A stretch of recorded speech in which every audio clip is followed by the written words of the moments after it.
slow through the window, all the windows of this world become... So, Jack, we're going back into the Wan-iverse. Listeners of the pod may know how you felt about The Conjuring. Insidious. How did you feel about this one? Stephanie, I have a lot of feelings, and most of them are about James Wan and his directorial intent and homage versus originality. And like, dude, just write a movie. Don't write a reaction to your other movies or other people's movies or a framework so you could hype up the Warrens while never criticizing them in any way or trying to get out of the shadow of Saw or whatever. I kind of liked it. This is The Horrible Idea, a podcast about horror movies. We're talking about Insidious, the 2010 American-Canadian Blumhouse franchise starter. Yeah, I think there's like 5 of them now.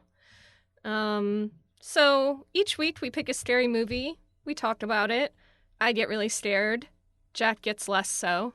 But, we're kind of working through our traumas, and having fun while doing it.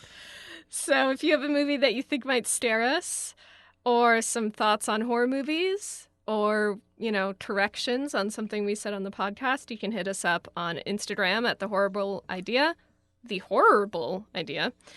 or on Twitter at HorriblePod. I did want to take just a second to shout out our Ohio listeners. I don't know if people know this, but they're the podcast, hosting. It'll tell you kind of in a general sense where people are downloading. We've had a lot of downloads in Ohio. And I'm like, I don't think I know anyone in Ohio, so shout out to you guys, whoever you are. Ohio, a great state. I'm actually from Michigan, and I know people from Michigan hate on Ohio, but Ohio is amazing. Shout out to Cedar Point. Do you know I'm from New York City? No one that has ever listened to the podcast actually knows that. You're revealing new information here.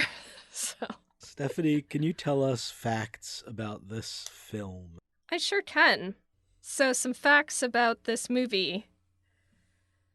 Release date, September 14th, 2010. Directed by James Wan with a screenplay by Lee Wannell. The budget was $1.5 million and box office $99.5 million. That's a grand slam. Money. IMDb gave it a 6.8 out of 10. Rotten Tomatoes critics gave it a 66. Rotten Tomatoes audience gave it a 62. Both of those are mediocre. Yeah, I feel like that's like the percentage equivalent of Sure. Like it's you're not like, I fucking hated this movie, but you're also not rapturous. You're just kind of like, it was a movie. All right. It was a movie. I noticed that right away. So I have a few listener feedbacks here. So the rating that we got from our Instagram listeners was 100% approval on this movie.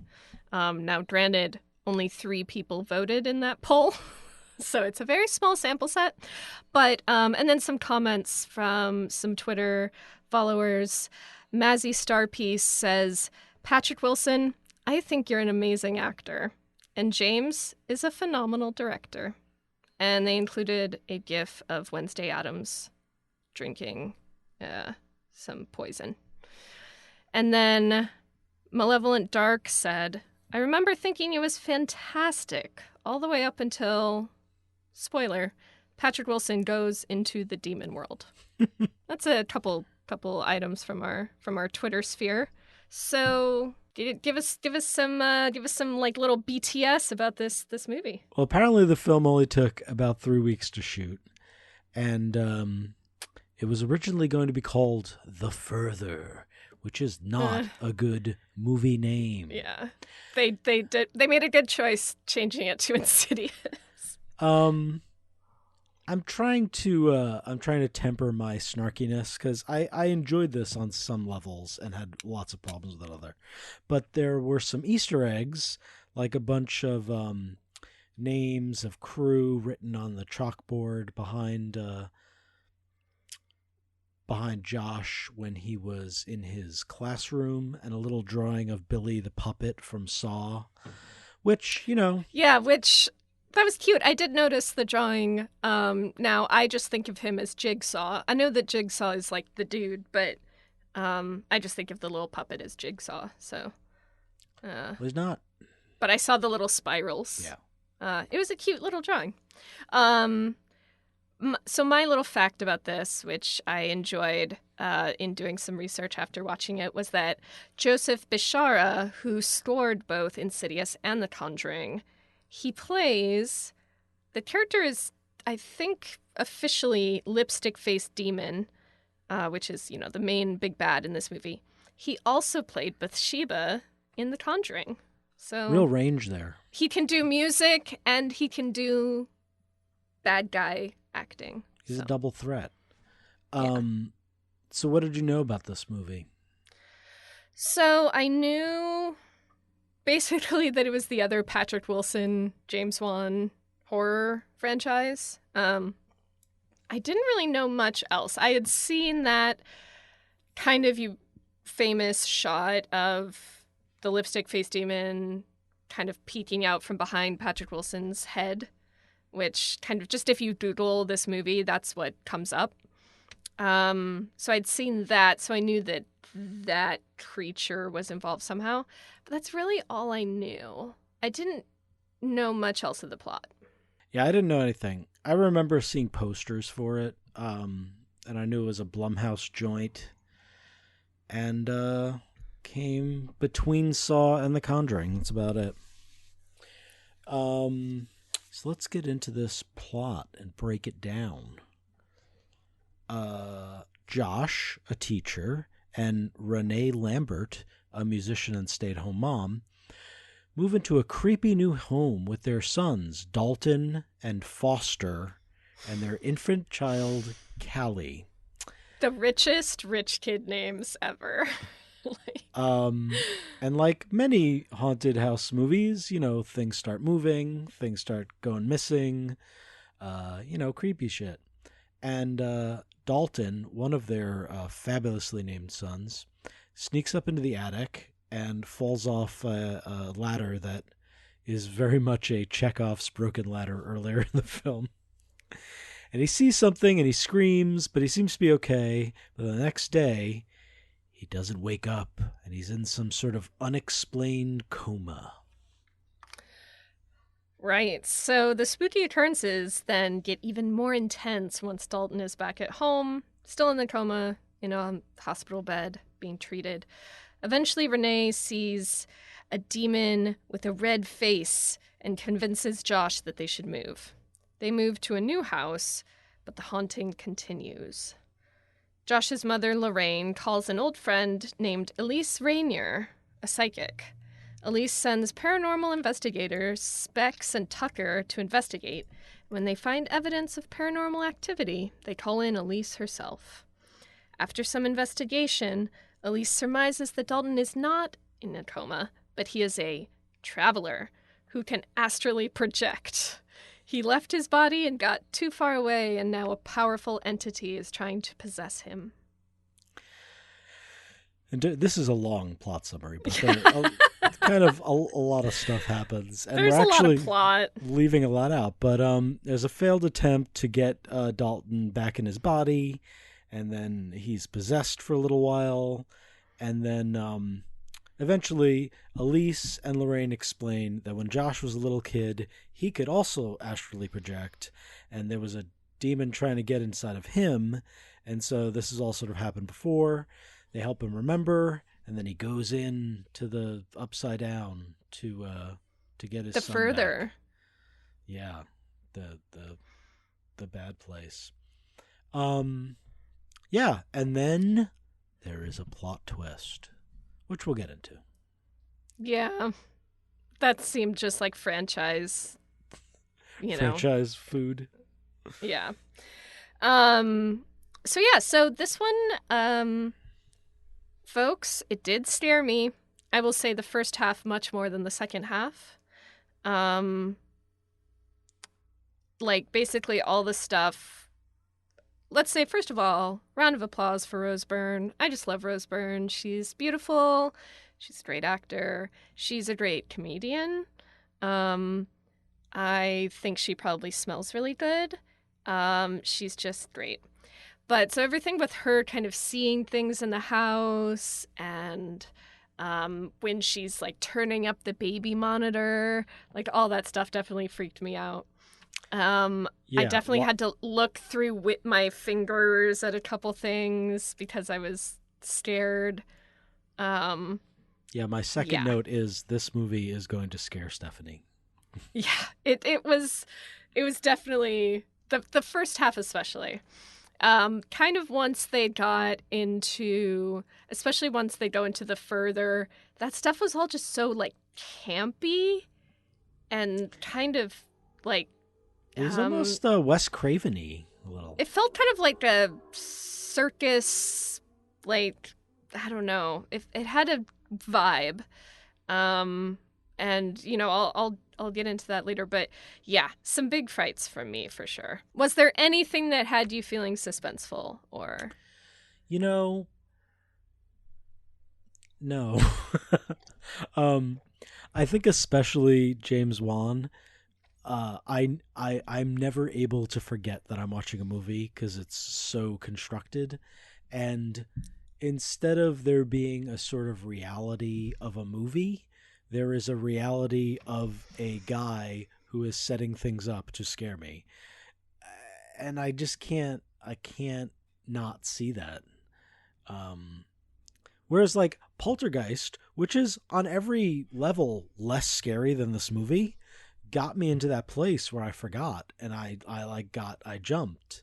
And I would say like Texas Chainsaw Massacre got me scared in certain places, but I was gonna say this didn't have the benefit of, one of the greatest directors of all time being heavily involved, i.e. Steven Spielberg, but point taken. Texas Chainsaw didn't. So yeah. I mean, yes, I guess. So the thing that I feel like really works for me in scariness is just kind of modernity. It's like any movie I feel like any of the movies pre like 1995 just haven't really been that scary to me. So I think you mean contemporary as opposed to modernity, which I think I mean what I said. Okay. But so yeah, I don't know. It just is not, they're not, for one thing, they're mostly slashers, Right. which, I think are a little less scary to me. The supernatural stuff tends to be more scary. But even something like Poltergeist, which has, supernatural plot, the effects are like good for the time, but they're dated, so it's just not, it takes me out of it. I don't it's much more clear that it's a movie, I guess, in the same way that the stylings and structure of James Wan brings you out of it as a movie. Yeah, Which doesn't happen for me, but also just like haunted house stuff really gets me, I think, in general. So and this just like was hitting every trope of the haunted house. I mean, it was kind of like beat by beat for Poltergeist sometimes, the kids being very overwhelming and the husband going off to work and the wife just sort of like being there and sort of and the baby crying and all these things. Yeah. So then we can get into it then, like kind of talk about this versus The Conjuring. So I'll say I think this did scare me more than The Conjuring in some ways. The houses, actually, I wanted to say the houses are so similar. They both have that big weird staircase, and then that was very noticeable to me when they first go into the house. I was like, this looks just like the Conjuring house. There's even the giant clock and everything. But it's a scary attic instead of a scary basement. Yes, he flipped it. But the thing is, I think the fact that they only have 3 children, one is a baby, and one is in a coma for most of it, made it less annoying than The Conjuring, because The Conjuring, there's just like daughters coming out of the woodworks like every 5 minutes. They have like 27 daughters. And I was like, okay. And the kids are always screaming in The Conjuring. And this one, I felt I related to it more because, you know, I'm not a mom, but just like, I feel like you were seeing a lot more of it through Renee's eyes. Than so much of like the kids constantly in The Conjuring. So I liked that better. And I just also liked the concept of like the demon trying to attach itself to the kid, the living kid, versus the Bathsheba plotline. Right. How did you feel about the demon versus Bathsheba Conjuring Insidious thing? It was okay. The other ghost, the one that was sort of haunting his father, looked like Bathsheba, kind of. Like it was sort of the same. And yeah, I mean, I actually enjoyed this movie more. I don't know if I got scared, but I was like very aware of all of the things he was doing, and I was like impressed by some of them, like how there's constantly these sort of shapes everywhere, like clothing and stuff, and then once in a while there'll just be like a ghost kid standing there, like, and if you sort of see them, you're like, oh shit. Yeah, like when she's walking around in the new house and you see the kid like in the corner. Yeah. And I thought that was well done. But it was that like, I think this is well done, not like I think this is scary. Let's go back to Poltergeist for a second. So what did you think of the paranormal investigators versus, Elise versus Tangina? Well, I did love Tangina. I will say that I think Elise did a slightly... Well, no, they both kind of did bad jobs because, like, Tangina... I'll say her name right. Tangina was like, this house is clean. The house wasn't freaking clean. No. And then Elise is like, she leaves she kind of finds out that Josh has, we'll get to it. Josh has this demon basically possessing him. She figures it out by the end. So I don't know. I guess I'd say Elise has just like a slight edge. But they both, I don't know, man. They're dealing with the supernatural. I guess how high a standard can we hold them to? Yeah, I have to say, I liked Elise a lot. I also liked, we'll get into this with favorite characters, but I liked Specs and Tucker, and I like the sort of dynamic where they like come in first and sort of like make sure it's really real, and they sort of have this banter. That's funny. So they did seem like the comic relief. I will say their tone kind of threw me because it was so... It felt out of step. Yeah. And I guess you could either find that refreshing and good or kind of jarring. To me, it felt a little jarring. I will say I really liked Tucker's ginormous flashlight that he had. There's multiple. He had 2 of them at least. He had that colossal flashlight. Which I loved. And Specs is played by Lee Wannell, the writer of the movie. I didn't know that. Huh. Yeah. Interesting. It's interesting. I am interested in your take that they had sexual chemistry, though. Oh, you didn't sense it? Definitely. No, I guess just because I was a little distracted by their vibe. But yeah, that's interesting. That's an interesting take. Bear and Twink, man. Come on. No, I think... What you were saying about the tone, I saw as well. I think Wan has a problem. And here's my thing with James Wan. This is how I was trying to explain. I was trying to explain my roommates. My roommates and I had a very long conversation about this, and they're both very knowledgeable as well about movies. So probably more than me. So it was interesting, but I think James Wan is trying a lot of like very, very advanced things.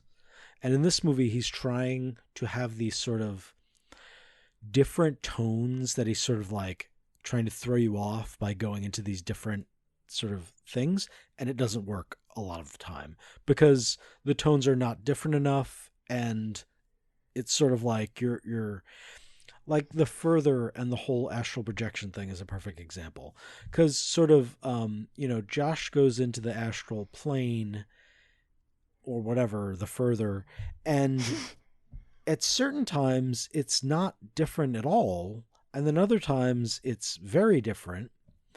And then there's a whole time element where like time is not moving, and then he's in the demon's house and it's all weirdly decorated. But there's no real like, well, one, none of that is explained, like why that is like that. And then it doesn't have any sort of like consistency to me. Yeah, there's also the thing that I kind of got hung up on, which was, was the little kid, when he went up into the attic and he fell off the ladder, that wasn't a dream because his parents came up. Right. But so then did he just saw the demon up there and then he dreamt about it? That kind of confused me because I was like, so wait, why does it matter that he was up in the attic if this only happens in the dreams? Right. I don't know. I don't know. And then there's, maybe this is from watching and being obsessed with Westworld, but there were certain scenes that were sort of desaturated looking, and I thought that meant something. But I had this thought too. Yeah. But then like if you line it up, it doesn't mean anything because no, it's just scenes. It's just like he's like, I'm feeling sad filter today. Yeah. Like, I don't know. And maybe I've just been like trained to like think that means something by. Well, yeah, I mean it's, that it does frequently. Like the black and white is the flashback. I mean that goes back to even like Wizard of Oz, But yeah, and I did notice that. I was like, oh, so post coma everything's washed out and then there's a colorful scene. I'm like, okay, I guess not. Yeah, that threw me a little. Yeah. Right. So you mentioned the decorations in The Further. So right. This was a thing I wanted to break into. So the demon, who I guess is called the lipstick face demon, or the man with the fire face. He's got a bunch of different names on the internet. And I don't like any of them. Yeah, I was like, can't you name him? Like, Pazuzu is a great name. Come up with something that's like a ripoff of Pazuzu or whatever. Anyway, he's like the big bad, the demon that is really powerful, whereas all these other creatures are like humans whose spirits have not rested. They're kind of, ghosts. Yeah, they don't call them ghosts though. They call them spirits in the movie. So they their spirits have not rested, so they're trying to get back to the living world. But this guy with the red face is like more powerful than they are. And so eventually in the climax, Josh ends up in his lair, which was top level, just like your chaotic grandma's also old neighbor who I don't know. It was decorated so wild. And I was really obsessed with this demon's chaotic energy, especially in that scene. And that was, I think, when I definitely became not afraid, because the demon was just cackling in this little apartment with a grinding stone and marionettes and I don't know. So how do you feel that this demon's interior decoration skills compare to that of, say, Leatherface, the other accomplished interior decorator that we've covered so far? Well, Leatherface has an aesthetic, and I don't really agree with it, but I applaud his consistency in his aesthetic. And the demon was just all over the place.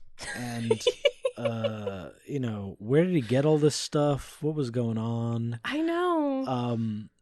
it was like somebody trying to be like somebody who was copying David Lynch, maybe. And it just didn't work. Yeah, I was here for it. I just loved, like, he had a lot of stuff that was sort of um linked to like performance. There was like one of the masks that looks sort of like it kind of looked like an Eyes Wide Shut mask. And then he had the marionettes, and Well, it was almost he like had the like an old Warrens. record player. It was almost like the Warrens, like a cult room. Yes, there were a lot of little tchotchkes. But He's just a hoarder. it was, yeah, the moment when it like the little boy Dalton is like, he's up there or whatever, and then they cut to him in his little room with the music playing and he's grinding his little talons. I was like, this creature is amazing, and I was just like laughing because I just couldn't get over how it was such a different tone, and like I love that was my favorite part of the movie. Like, It reminded me bar of none. a Prodigy music video. Or Yes, I can see that with the weird. There was like a fisheye. He like put a fisheye lens on for it.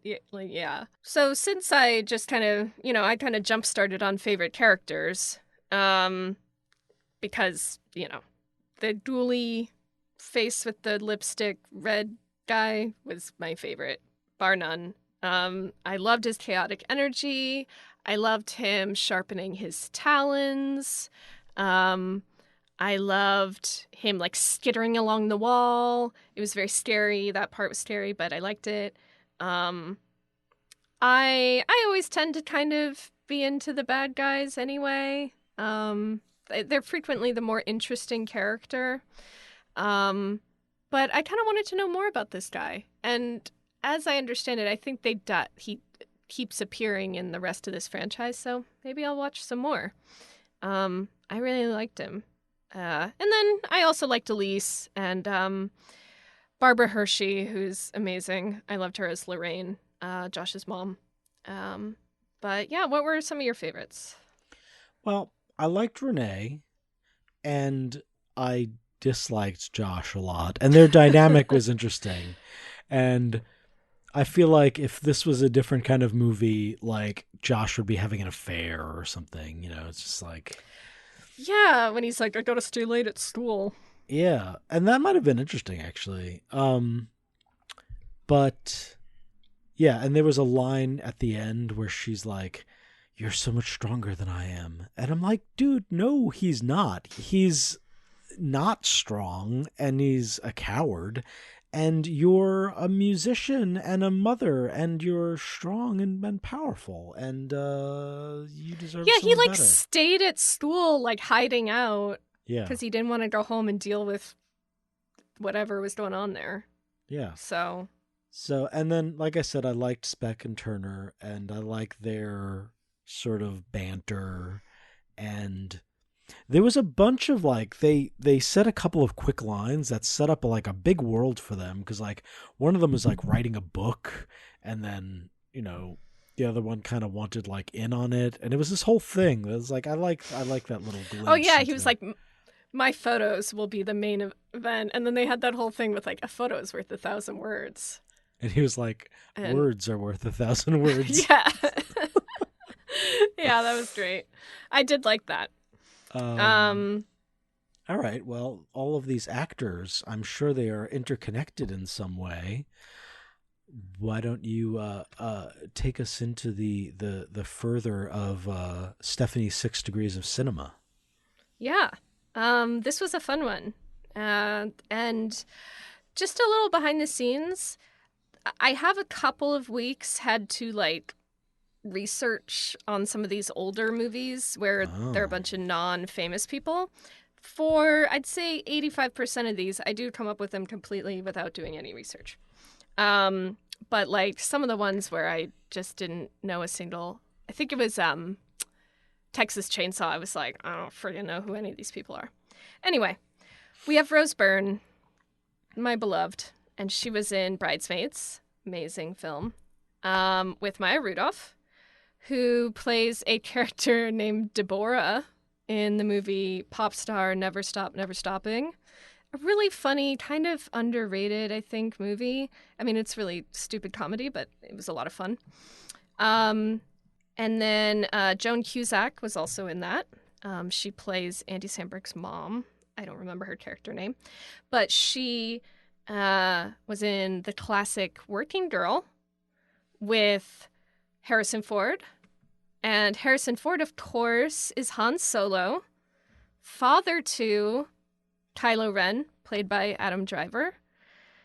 And Adam Driver got his kind of start, really, on the HBO show Girls, which is much maligned, but had a really excellent, I think, bottle episode, which starred Patrick Wilson in, I think, the second or third season, that I think is worth watching even if you don't watch a single other episode of Girls, just because he's really great in it. And Patrick Wilson, star of this movie. So there we go. Nice. So we know that this movie ends with a tip of the hat to, we're going to expand this into a franchise. But Jack, what is your pitch of the week to take this environment to the next level on Netflix? Actually, this is going to be a Hulu original. Well, as much as I didn't like parts of this movie, I am actually curious, and I think I'm going to watch Insidious 2, which apparently picks up right where this one ends. I know the other ones kind of jump around. They're like prequel and then different things, but the next one kind of picks up, and I'm curious to see what they do. But I'm also curious what the whole Specs and Tucker thing is.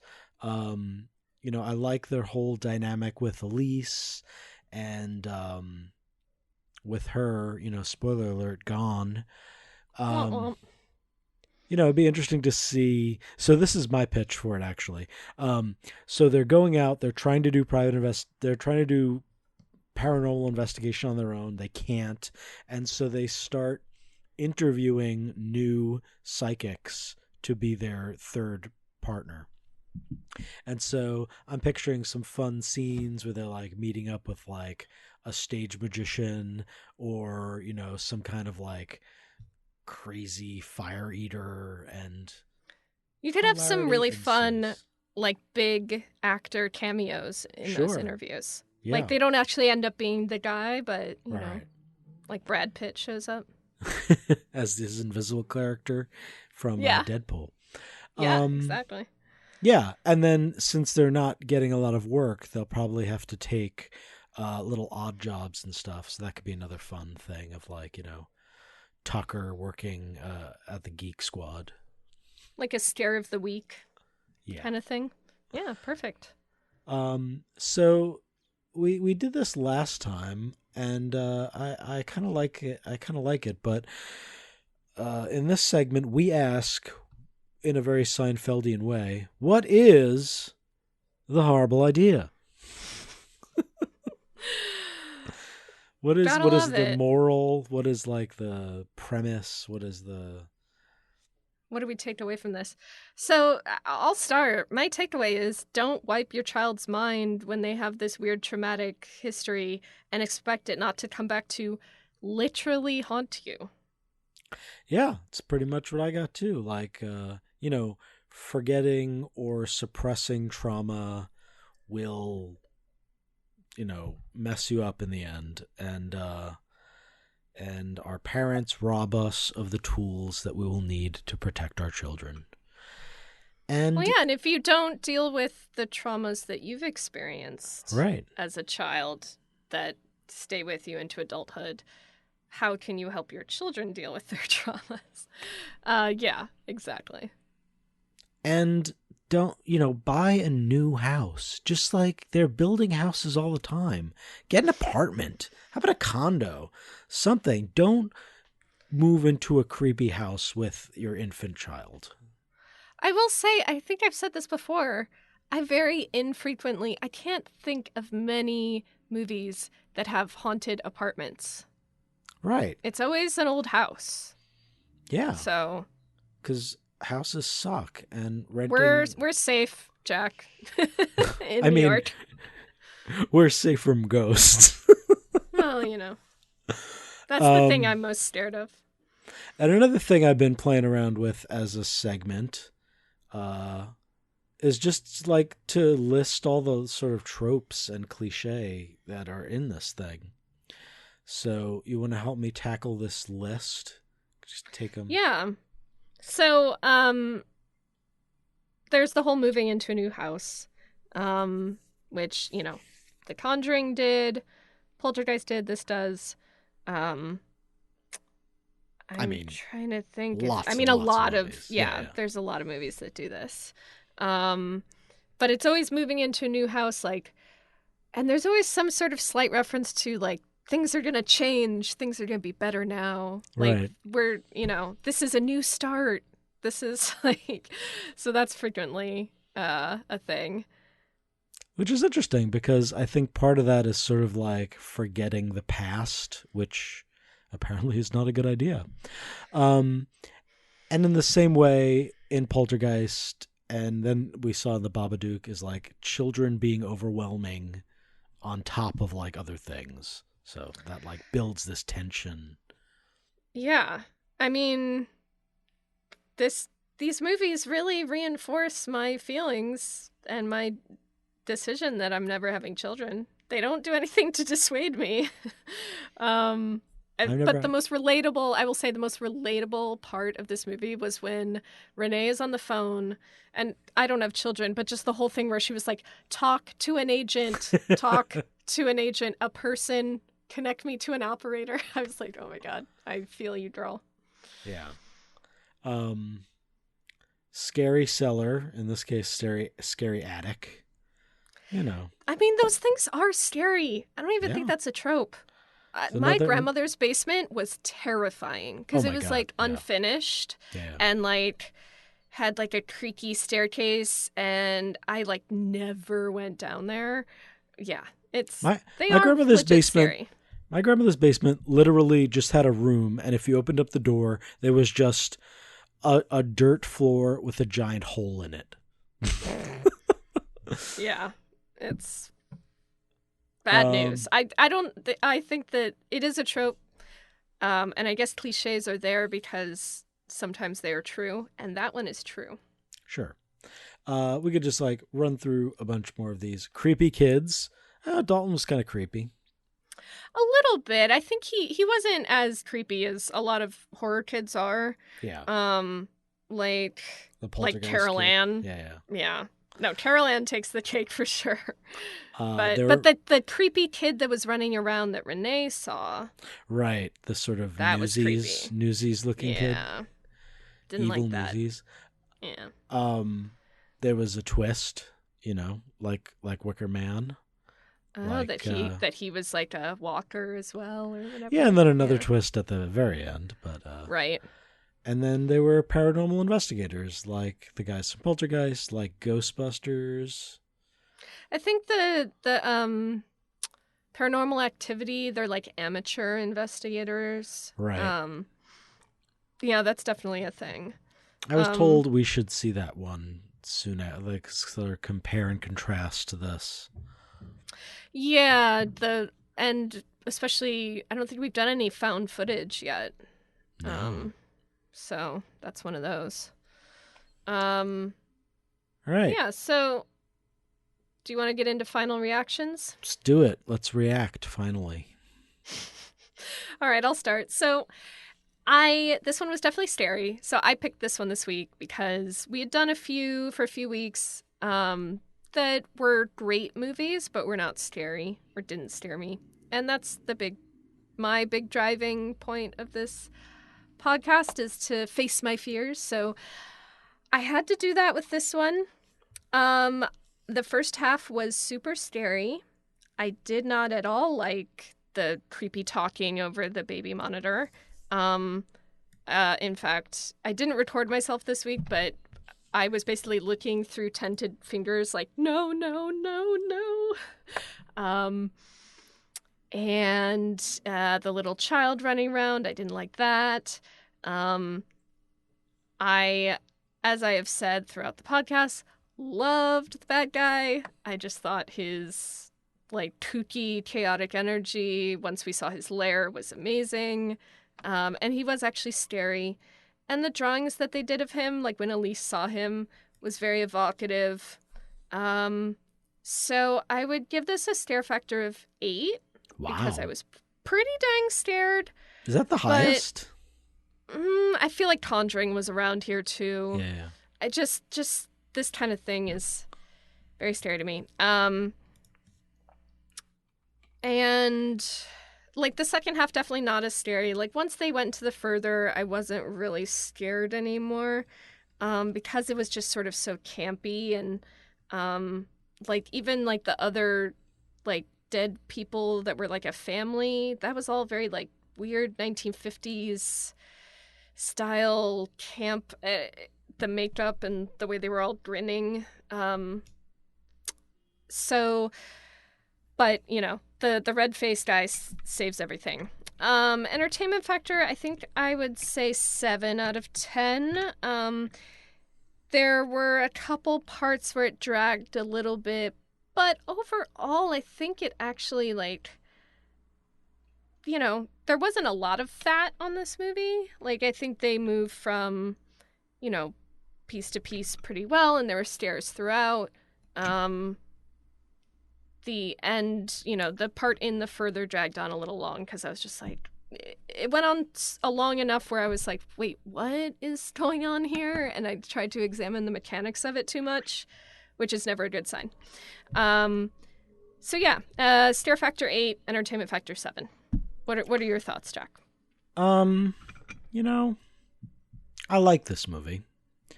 There were parts of it I didn't like, though. And you mentioned most of them. But in general, I think I'm just really kind of frustrated and perplexed by James Wan because he, in many ways, seems very talented, but I don't... You know, I've been thinking about him and contrasting him with Wes Craven for some reason. I think as we've watched, you know, a couple of Wes Craven movies. And Wes Craven is not going for, you know, Kubrickian filmmaking. But No. he has ideas, you know, he has like very new ideas. And like, you know, Freddy is very different and just there's like lots of little interesting things that he is like bringing to the table. And through that all, I kind of know I can see Wes Craven, like I can see who he is. Like I understand him in a way. I like this movie tells me nothing about James Wan. He is not present in like his directing to me in any way. And it's a whole lot of like emotional manipulation in place of like actually interesting narrative. But you know, I'm rooting for him. I'm sort of like I want to see the James Wan movie. I want to see the James Wan movie that's not Poltergeist. Well, have you seen Saw? I haven't seen Saw. Maybe that's what I need to do. We'll have to try that one at some point, yeah. All right. See if you feel any different. And then my other big, like, thing that I didn't like, which was also in The Conjuring, was that, like, the non-ghost characters had no sort of, like, anger or, like, so to me... And this was big in like Poltergeist and a couple other movies. Amityville Horror had a great scene where like your child's in danger and you become like enraged and like you're gonna like do whatever you need to do to like fight. And the parents like they got real scared and they got real worried, but they never really got like angry or like yeah. The only part where Patrick Wilson got angry was at the end when he was telling the old lady to go away and. Spoiler, he failed. Right. So, yeah. Yeah, or when he was like yelling at his wife because she was like questioning why he wasn't coming home. That was like, those are the 2 times he got mad. So anyway, scare factor, I was not particularly scared, but I saw the sort of tension that was built in a creative way, so I'll give it a 5. And entertainment factor, I'll give it a 6. I was, sure. Strong praise coming from Jack. So what is coming up next? So next week is a Jack pick. So we're going to be talking Clive Barker's 1987 classic Hellraiser. And I think we had a sneak peek at your love for this from Fornicus. Cabin in the Woods, and Yeah. how much you love Fornicus. So in the meantime, give us a review on Apple Podcasts. Those reviews really help drive traffic. But you can also find us on Spotify and Stitcher and a bunch of other pod crawlers, podcatchers. Don't be scared. Yeah, and if you have any interesting facts about Hellraiser, or you think I'm totally full of shit about James Wan, and you think he's awesome, and you want to explain to me why I'm missing the point, you should do that, because that would be super interesting for me to talk about. Or if you have a movie that you think will scare us, let us know on Twitter, or email us at thehorribleidea@gmail.com. And remember, the call is coming from inside your son. Nice. Tiptoe through the tulips. That's where I'll be.